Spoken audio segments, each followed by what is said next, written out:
primeiro de nada, graciñas, eso, porque a tarde que está no de choiva, temporal, agradecer tamén a Follas Novas, a Ana e Isabel, por contactar, por, bueno, estar este libro aquí nas súas estanterías, non? E poder hoxe ir presentando este descubrimento que, bueno, teño moitas ganas de que coñezades, unha aportación máis, penso que é moi interesante, sobre todo, bueno, si esperamos que sigamos, non, estando, pois, como patrimonio da humanidade en moitas das nosas artes culturais, non, que temos aquí en Galicia.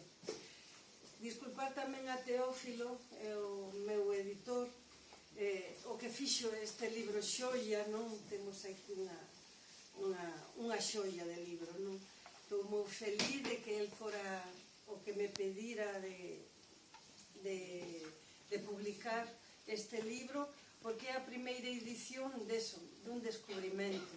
Entón, bueno, pois vamos adiante, non? E vamos a comenzar explicando un poquinho, vamos así a facer unha lectura para que non se faga tan incómodo, según vai pasando, como vedes xa, non? A cova de Altamira desgraciado, xa vou falando un pouco, iso é unha escena de caza, non sei se o apreciades ben, eu vou me sentar para que podades observar mellor a pantalla.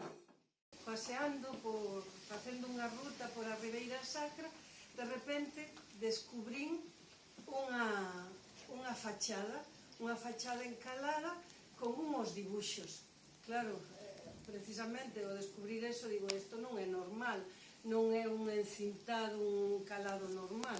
Isto son obras de arte, moi sinxelas, polo que parece, pero son obras de arte. Bueno, pois consultei datos, bibliografía, encontrei algúns traballos de Ventura Real, non, que había feito de fotografías, pero nada máis, pero non tenían nome, nem nada me sabía decir de que se trataba este tipo de arte. Encintaos, recebaos, pero nada máis. Pero eu seguía dicindo que isto non me parecía un encintao así a simple vista, porque, claro, tiñan unhas figuras, tanto antropomorfas ou zoomorfas, incluso abstractas, e uns símbolos, non, como trisquel, estrelas, círculos concéntricos. Digo, isto non é un encintado normal, non? Do concepto que a Real Academia di de encintado, non? Os expertos, como temos aquí un arquitecto, non, a Xosé, non, que me podrá decir e darme a razón, non, si cabe, si podes, de que non se trata de eso, de un encintado normal para protexer a pedra, as xuntas da pedra, non, que en sí sería como unha definición rápida de encintado. Bueno, pois aquí esta tarde, primeiro de nada, quería dedicarlle a miña querida Mai, que faleceu o 27 de decembro, porque era a miña primeira fan, era a miña primeira seguidora, a que me animou a seguir o traballo, a que todas as publicacións, cada vez que salía no periódico ou salía a miña imaxe na tele ou en algún sitio, pois, bueno, ela moi orgullosa. Bueno, pois, hoxe huberalle gustado tamén saber que hoxe estou aquí en Santiago, casi, pois, un sitio que me gusta moito como punto de referencia co que temos aquí no Pórtico da Gloria, moi unido á historia do esgrafiado, como ora saberedes.